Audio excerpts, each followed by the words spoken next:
I want to start off convincing you that the situation at the moment is perhaps more serious than people imagine. There is something of a social crisis, a political crisis at the moment in China, but I also want to suggest to you that actually the future is unlikely to be as bad as many people imagine. So this is the guts of the problem. The first is, the party is an institution for maintaining its own power, and it's very, very good at it, and there's been probably nothing like it on the planet. Not only have they got all the political institutions and structural organisational capacity to control China, but now they're very wealthy as well. Now, this is all, the problems at the moment are, if everybody can sort of tell you where China needs to go. It needs to reform this, it needs to withdraw privileges, and but it's very hard for any power elite to do that to themselves, to cut off their own privileges, and particularly at a time when I think there's rather a weak centre in the sense that there's no clear authority. It's a very difficult thing for a dictatorship to pass power down the line. It gets harder to do with each handover, that's my view. And at the moment, even if you could assume that Hu Jintao is the best meaning person in the world, he would have a very difficult time in spending any political capital in taking privileges away from the people that he needs to have on side to move the country forward. Now, just a moment ago, someone was saying the premise of my talk is all wrong. Is China becoming a mafia state? It was suggested to me that it already is. Now, one of the greatest sinologists of all time has put that, that's been his view for 30 years. So I'm not discounting the possibility that China is and always has been a mafia state. If you haven't read much work of Pierre Ryckmans or his pen name Simon Lee's, I highly recommend that you do. It's just, I think, still the most insightful analysis going around.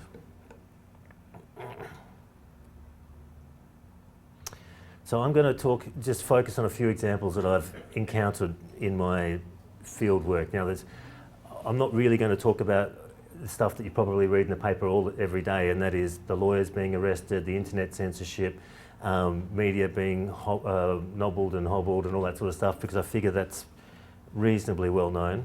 Talking about a mafia state, the CCP has a history of going out of its way to align itself with literally triad groups. It did that from the beginning in the 30s and the 40s when it was trying to gain control of China, and these are opportunistic relationships, and it's quite happy to dump them when it suits it. But when I first personally became confronted with it was in my hometown of Canberra, when I was reading the internet traffic about the preparation for the Olympic torch coming through Canberra, which I think it did in San Francisco a couple of weeks later. But I began reporting, and hang on, you guys, Australia needs to be prepared because there's going to be 10,000 red flags on Parliament House, because look, and sure enough, that's what happened. And when I was interviewing student leaders and some security people in Beijing before Torch Relay, say, how are you going to defend this Olympic torch? Not to mention why you're going to defend the Olympic torch. And they, and some of them said to me quite openly, we've got the triads on side. The Tibetan protests we're going to kind of handle in a non-violent way with our red flags and everything. But the Falun Gong, who are a bit more unpredictable, we've already worked them out. The triads have sorted them out. That's in Canberra. Now, the place that's really come to terms with the alliance between the CCP and triads is Hong Kong. Now, these guys here, you probably haven't seen before, but they're pretty powerful guys. The guy on the left, that's Johnny Hung, and one of the guys on the right is Charles Hung, and they're the leaders of the Sun Yee On Triad, probably the most, well, I think definitely the most powerful triad in Hong Kong. And the guy in the middle is the son of Marshal Ye Jianying. This is Ye Xuanping, and at that time he was the deputy chairman of the, now I'm not very good with my acronyms, the Chinese People's Political Consultative Conference. And before that, he'd been the governor of Guangdong. This is a very powerful person. He's in an official capacity, in his United Front capacity with the CPPCC, and he's officially endorsing these guys, the leaders of the biggest triad group in Hong Kong, and saying these are our friends. This is a passport for the triads to make money wherever they go in China. Just the fact that this photo appeared. Now, they didn't even need to go very far because they were doing deals with that family. This was announcing China's first joint venture film production studio with an international player in Guangdong, and a few months later, one of Marshall Ye's other sons opened another big joint venture with these same guys in Hong Kong. This is a tangent, but I think it's quite interesting. If you're into short trading at the moment, this is the company you need to short. The very same guys I just had in the picture before are deeply involved in this company. They've been inside trading the crap out of it. They issued millions of shares to themselves just at the bottom left-hand corner of that graph, sold just after the right, after leaking deals about this leaking news about a mainland deal that they'd sealed on the mainland, which 5 days later, after they made all their money, they said, oh, actually, it doesn't exist. But the point being that this nexus between CCP, mainland decision makers, and Hong Kong triads, it's not only an issue for mainland China and Hong Kong, it's now rorting millions of dollars from NASDAQ investors, including the private equity fund XILAI in this particular example. That's sort of Hong Kong triads, that's classic triads. But one thing that's really surprised me when I've gotten out of Beijing, and every time I do get out of Beijing for more than a few days, I kind of think, oh my gosh, this is how the country really is. I had no idea. One of those visits was to a place right on the Russian border up in Heilongjiang province, right up in the far northeast. It was just after Christmas, not long after I'd arrived in China, and we'd seen bizarre media reports about these peasants in different locations around China who all of a sudden wanted to privatise their land. And this is a big deal because it's illegal under the constitution, etc.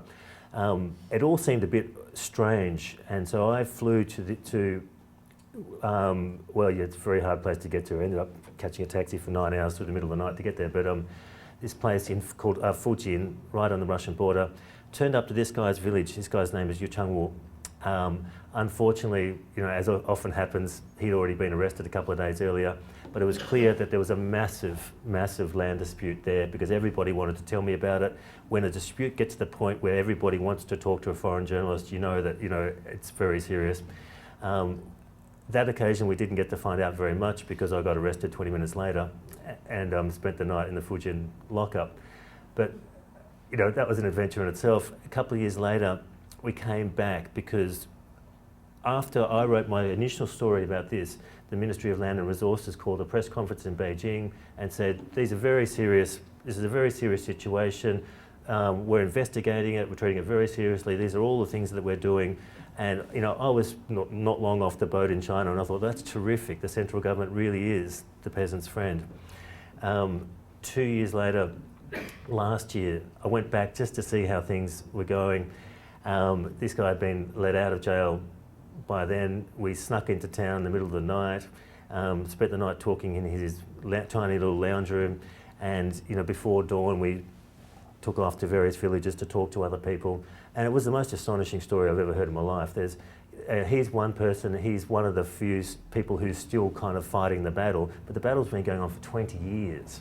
It started in the late 80s where the local government announced that they were inviting in a South Korean company to do a joint venture at Broadacre agricultural project. It was never quite clear what this project was going to do. In fact, it was never quite clear what the South Korean company was because nobody ever saw them. Did they exist? I doubt it.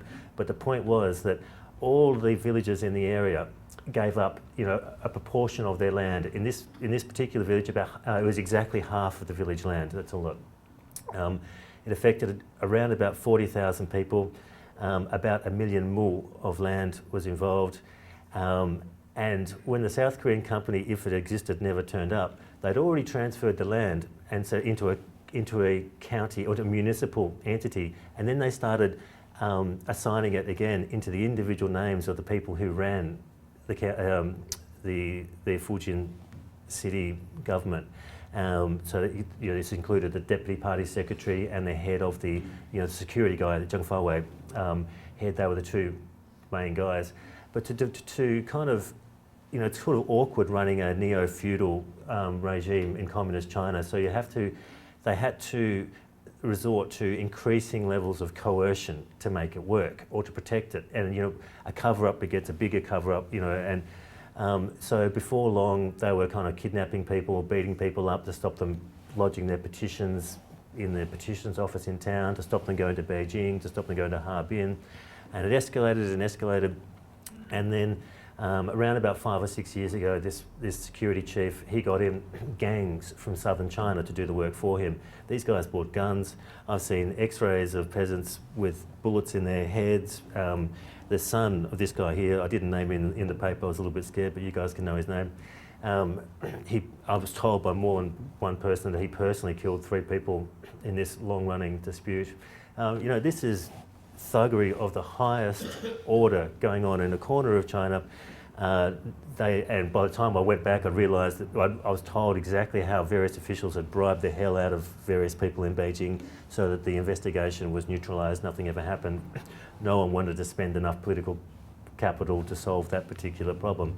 But the point is that mafia, broadly defined, has become an ally of officials making lots of money in their personal capacity in various spots throughout China. And backing that up, don't take my word for it, this guy knows the situation of land disputes better than anyone in the whole world. His name's Yu Zhenrong. Look for his stuff, he's just fabulous. He spends his life going around investigating social unrest, and he's one of the very few people who can keep one foot confidently in each camp. And so he's sitting there advising, well, the rumour has it, and he didn't deny it to me, advising Hu Jintao personally on land disputes, what the CCP needs to do to get itself out of this corner of escalating violence and coercion. And then he goes and he's best friends with all the activists you can think of, all the lawyers. His house is permanently filled with petitioners with he's got a whole garage full of their folders.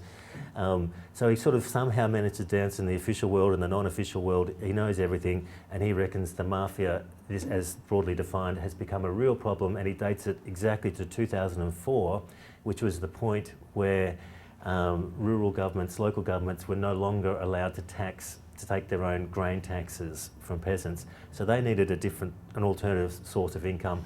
That's when they flipped from taxing grain to stealing land.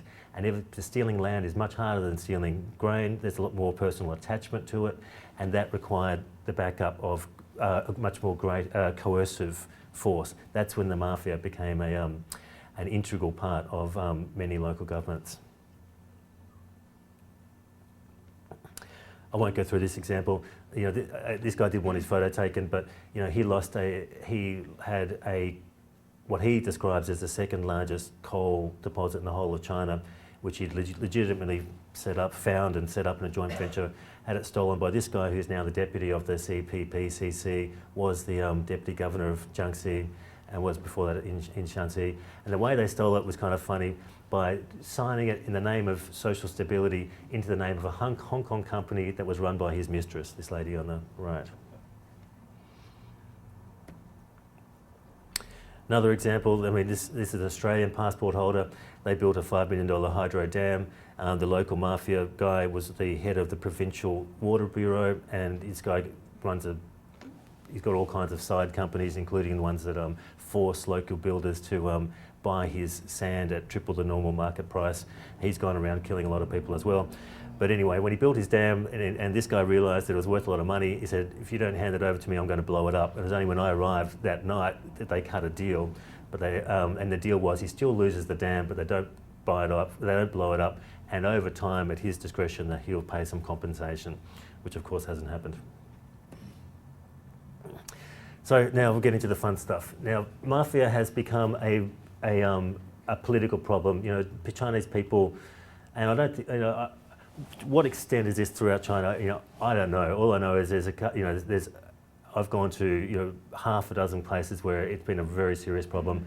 We know that the whole of Chongqing was run like a mafia organisation. We know that because Bo Xilai told us that he put them all in jail.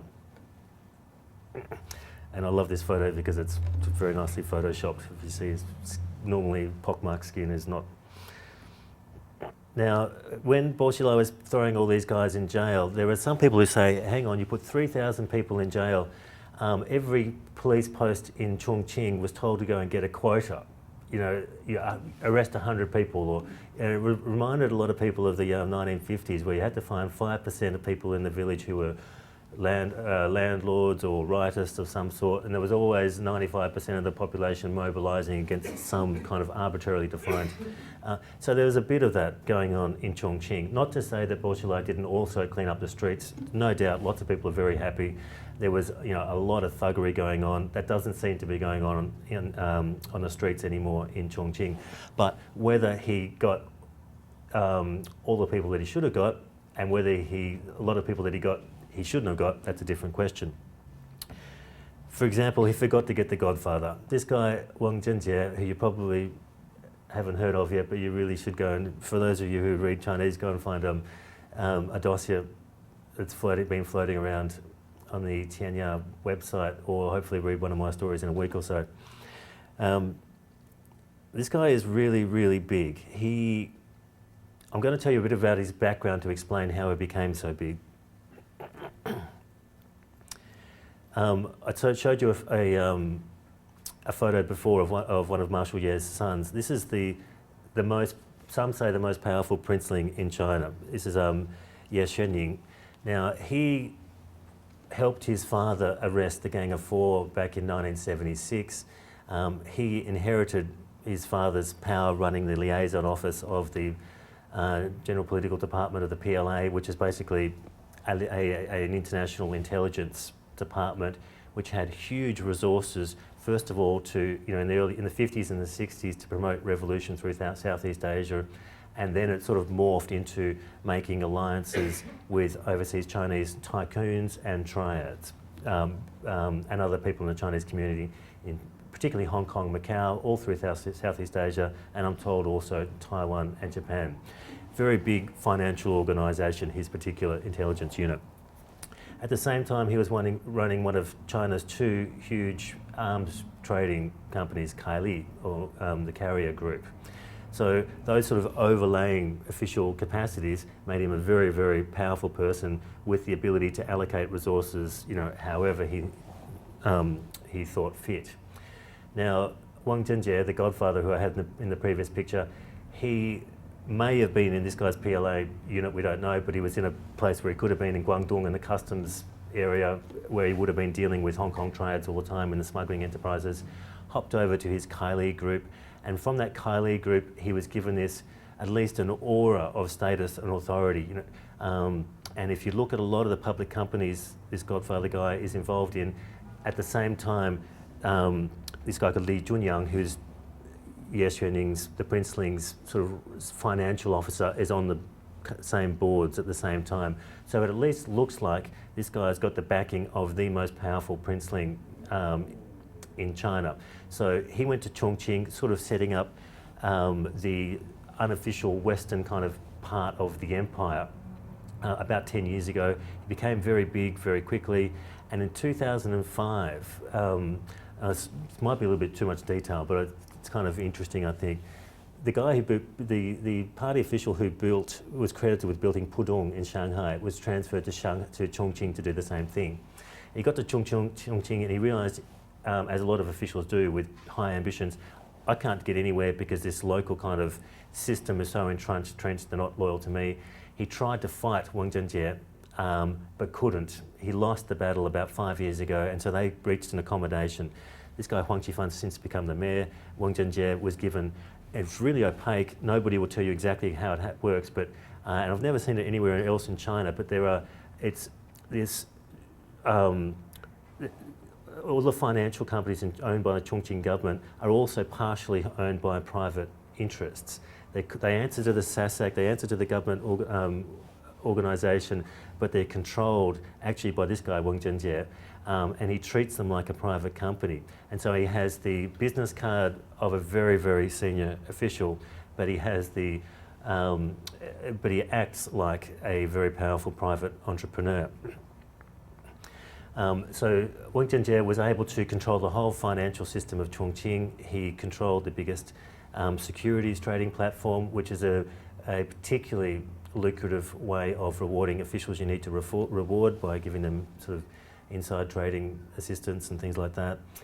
He controlled a trust company called Garnaut, which is, again, an opaque organisation, and under it he also had all these less official, completely unofficial, sort of extortion lending organisations, and that's when the real kind of Heishehui black society guys were doing their thing.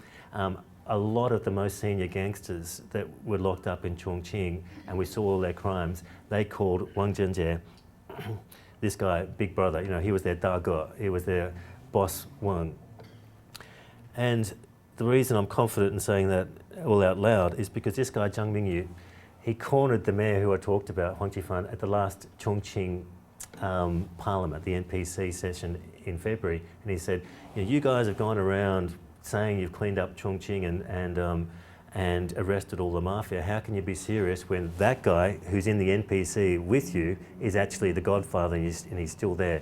And he put that dossier on the Chinese internet. Of course, it went everywhere. Chongqing press didn't say a word about it, but some of the national economic newspapers did. Zhang Mingyu very promptly fled to Beijing, and that's where I was able to sit down with him. I had, just terrific kind of detail on what it's like to deal with the mafia king of Chongqing. He used to go to play poker at his house and would make sure he lost millions of dollars as his way of kind of ingratiating himself with the godfather. Sometimes he'd carry around bags of cash because he was asked to. And he thought that he'd done enough to kind of earn the loyalty, respect, that they were a kind of a tight unit. But then one day, this guy, Zhang Mingyu, he owns a very large real estate construction empire, valued at about 2 billion yuan in Chongqing. Then one day, Wang Jiabao, with his left hand, turned off the financial taps through the official channel to his real estate company, and then lo and behold, the next day, the usury kind of lenders turned up at his door and said, we can help you. Sign over, here's all the money you need, sign these documents, and we'll help you. Not long after that, Zhang Mingyu was twice beaten up, once pretty badly in a park, and then Wang came to him and said, look, I've heard you've had some trouble lately. For your safety, you need to leave town. As soon as he did, with those documents that he had signed, that whole company, 2 billion yuan's worth of property, was transferred into the name of the godfather, Wen Jiabao, and Zhang Mingyu's just going, oh my God, just what happened? So with the whole Bo Xilai Mafia crackdown, Zhang Mingyu thought this was his opportunity, and he's been lodging all his documents with the police, with this person, with that person. But Wang Jiabao's got every base covered. He donated 100 million yuan to a police compensation fund, specifically for police who might have been put out or hurt in the anti-mafia crackdown. He runs a money laundering operation for dozens of very senior officials in Chongqing, so he can kind of wash their money. He basically takes the bribes received by officials, lends them out through the usury gangs, the mafia sort of under black society, and at the same time runs half the official financial system as well. And you'd think that he'd be a little bit nervous at the moment. In fact, he's been the single biggest financial beneficiary of the mafia crackdown, because the assets that were seized, including the Hilton Hotel in this crackdown, were transferred into this guy's finance company, Garnaut. Just another example, we found lots of people who had the same experience, whereas Zhang Mingyu was obviously, he played the game, was happy to bribe to get ahead. This lady was very much a the picture of the earnest Chinese entrepreneur, operated on trust, built up from the small restaurant, trading small things, got a big break when a friend of hers asked to develop a property. As soon as she'd done it, Wang Jiabao did the same trick and stole her company. So that all kind of, this is raises the premise, what is the nature of China? Is it a mafia state? Is it heading towards a mafia state? And with all those little data points that I've been throwing at you, I think you can be forgiven for saying, well, the signs are not good at the moment. Things are certainly not going in the right direction. It's very easy. The combination of a tighter political control And a rampant market economy just means it's just too tempting for officials to forgo the opportunity to hang on to their political power and translate it into cash. It's a very dangerous situation for China. It's been getting, I think, much worse in the time that I've been in China over the last 3 years. It's not yet at disaster point. The country's not going to explode tomorrow, but the trajectory, I think, is not very good. Now this is really the point of the talk. I want to explain to you why I'm personally not pessimistic. China is still a surprisingly optimistic place. There are people who, every day people seem a little bit more confident in themselves. They seem a little bit more engaged with the world. Even, the revolution in information that's taken place in the last decade is phenomenal. And, Twitter for us is just a game, really. Oh my God, I can talk to my friend in a different way. In China, it's just, and the variations thereof, it's absolutely transformative. There's nothing that happens in a public place that, at least in theory, couldn't be spread to every corner in China, in minutes. There's not a petitioner, a self-respecting petitioner who doesn't go around with a video camera literally kind of in his buttonhole, so he can say, put it on the web that this official kind of abused me in this, they tape record, they're twittering at the same time. This stuff goes everywhere. So all of a sudden, the party is naked. It can't. The myth, its propaganda had, for so long had been so successful. And it is an extraordinary propaganda regime, and I'm not trying to undersell it, but the effort that it takes to keep up, to match this technological revolution is just huge. And I think it's unsustainable. At the moment, maybe they are keeping up, but this cannot go on forever. But if I was to say there's one, if there's one thing that's transformative in China, and I don't think this gets appreciated enough, or it gets talked about in the economics field, but not in the political field, and that is the fact that the labour market in China is getting tight. Means it makes a world of difference. Now the figures look good. Incomes have doubled in 7 or 8 years for migrant workers. These are. I work a lot with a guy called Cai Fang. And he's a very earnest, honest kind of operator. This is combining a whole bunch of different indicators.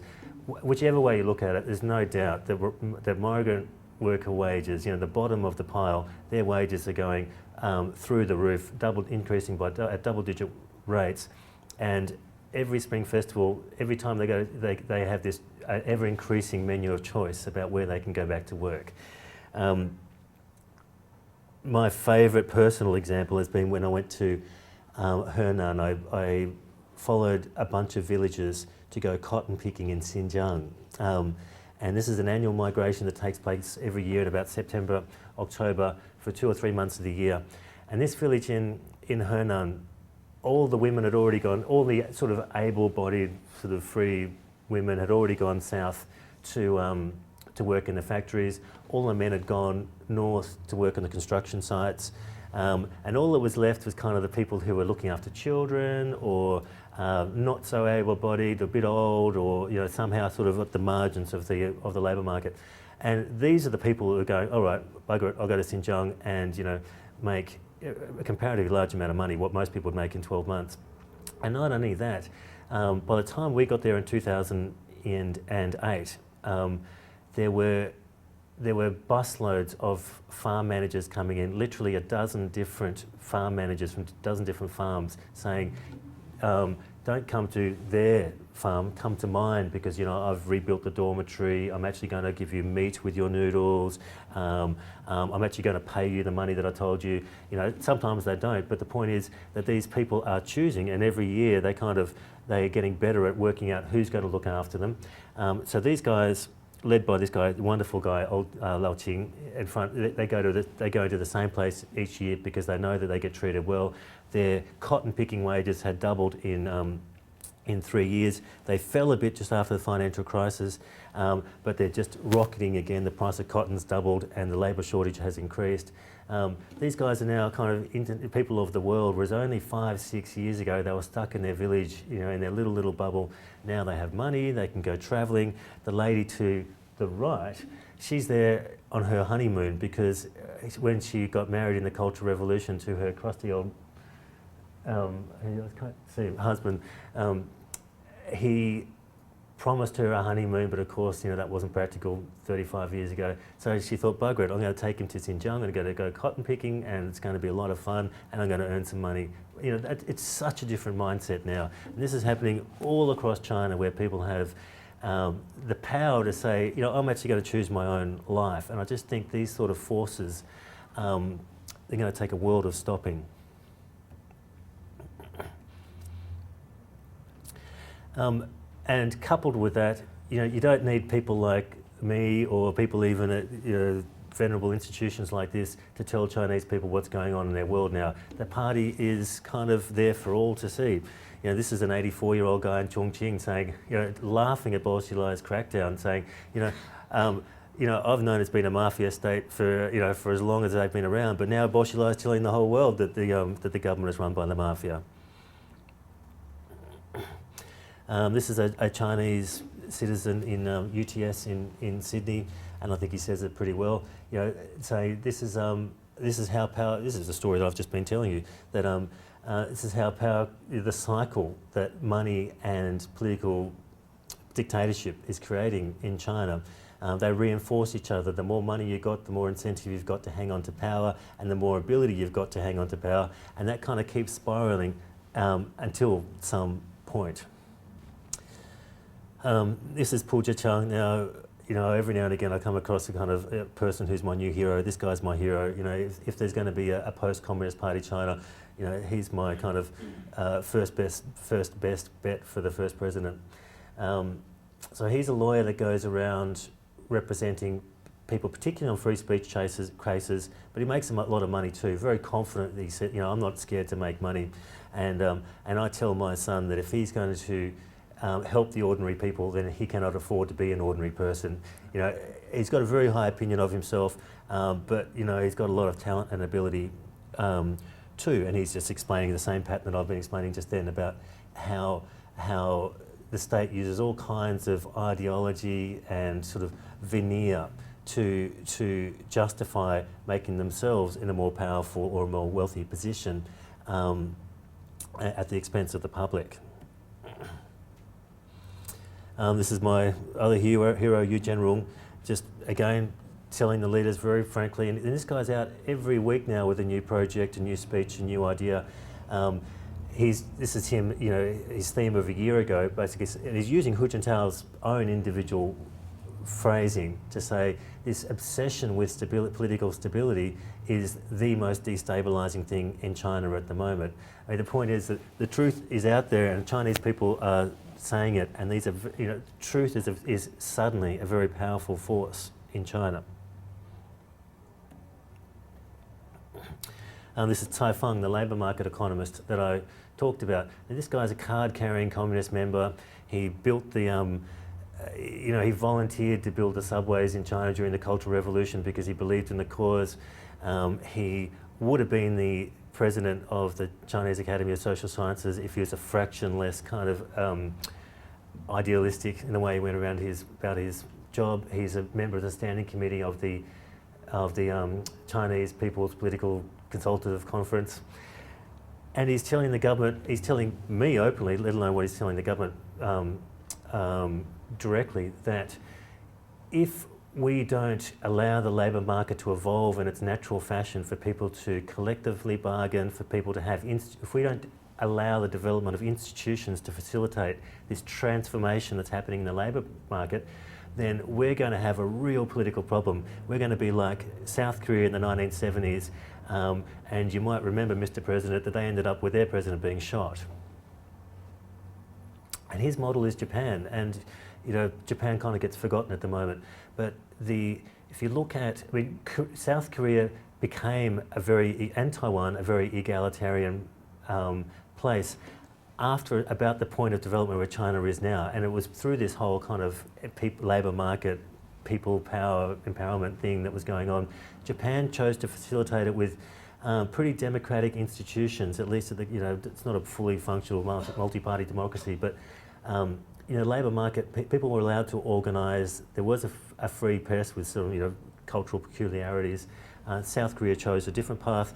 They both got to similar places in the end, but South Korea chose a much more politically dangerous and bumpy path to get there. This is one of the grand old men of Chinese economics. He mentored half the people you can think of who are any good, including Justin Lin at the World Bank. I interviewed him because he was reported to have signed Charter 08, and he said, no, actually I didn't. They put my name down, but I didn't protest because generally I thought it was a good idea. There's some things I didn't like about it. But he was just telling me on the way, this is a terrible government, but you've got no idea how much better it is than what I lived through. He came from an intellectual family, that says it all. If you lived in the 50s and 60s in China, coming from an intellectual family, by definition, you had the most hideous time. And he's saying, he's not giving any credit to the personal qualities of the people who are holding power in China. People like hanging on to power for its own sake. He's just saying that society is changing. Society is forcing these ideas of human rights and civil rights consciousness are just forcing themselves into Chinese society, and there's almost nothing that the government can do except to accommodate it. He talked about that guy who stabbed the Chengguan, the kind of administrative police guy in Shanghai, and how there's exactly, and how there was a public outcry even though he killed a cop. Don't execute him. If the cop was doing the wrong thing, he's a hero. And so Mao Yushi is going, in my day, they used to kill, 5,000 people pretty much every day. Now they have trouble killing even one. I actually think these forces are, I wouldn't say unstoppable, and nothing's kind of deterministic.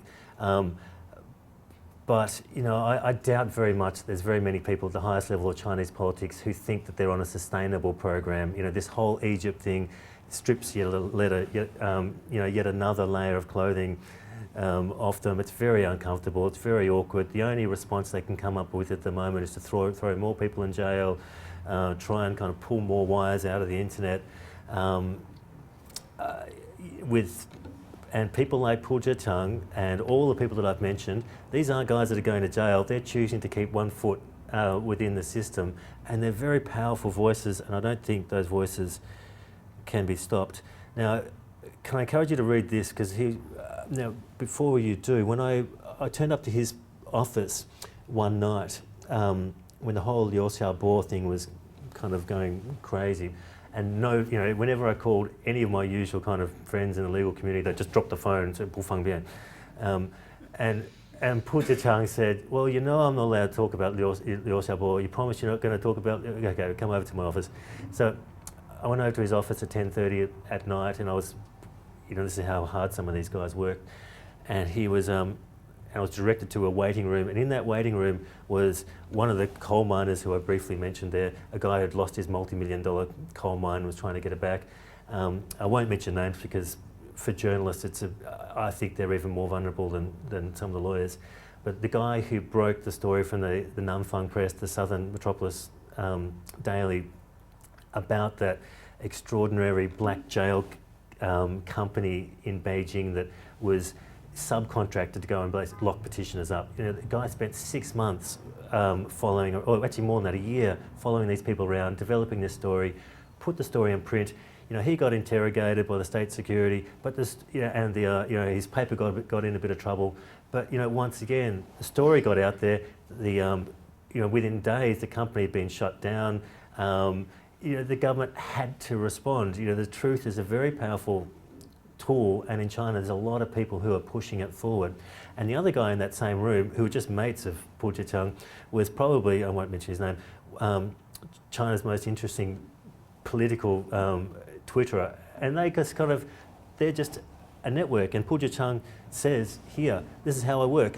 I go into the courtroom, I know I can't win on my own there. I make sure that my message is out there as well. So the judge knows that the whole of China is watching what he's doing. And I might not win that case, but I'm not going to bribe him, and I'm not going to offer him women and karaoke bars and all these things that many lawyers are supposed to do. I'm just going to rely on the power of my argument and the fact that people are now watching, and I've got all these kind of nodes of accountability throughout society watching the case.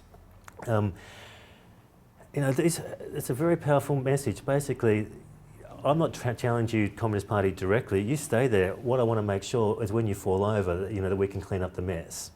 Suddenly it feels like time is ticking, and that kind of pressure, I'm sure they feel that in Zhongnanhai. Now, I don't want to give the impression that these are evil people or they're good. I think these are just people that hold power. It's very difficult for people who have the ability to hang on to power to let it go, and that's at the position they're in now. How and when they begin kind of just releasing their grip loose enough so that China can kind of develop and it's where it wants to go. I don't know. Perhaps it's going to be quite a bumpy journey getting there.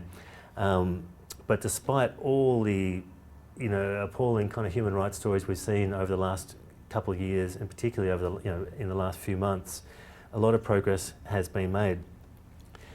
This guy's been very important. Whatever you say about his personal motives, he reflects a fact that these are now the standards by which the government knows it's being judged. Democracy, justice, equality, these words are just repeated endlessly, particularly eloquently by Wen Jiabao, because that is the universal standard. Despite all the fight against universal values in China, they've lost. Its universal values are in China, and the government has to spin it as best it can to show the world, to show its people that in fact we're complying with universal values, but we don't like universal values.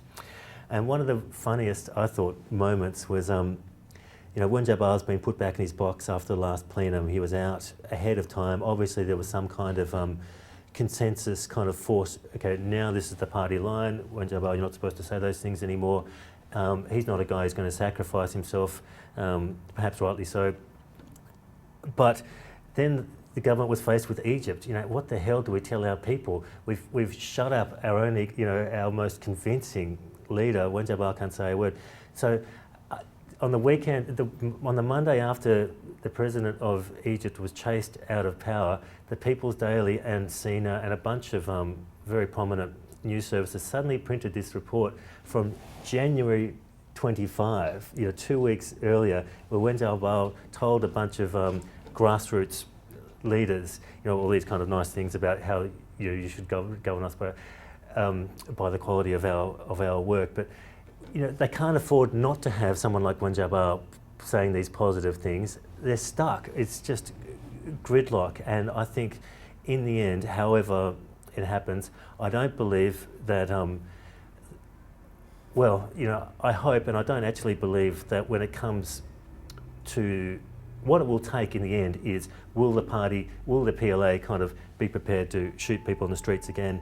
I don't really think, I think China's moved beyond that. I don't think anybody, including, the party, are ready to reach that kind of consensus that they're prepared to spill blood to keep running China in the manner that they are. So I think in the end, these forces of social progress and economic progress will overcome, even the most extraordinary political control apparatus that the world has ever seen.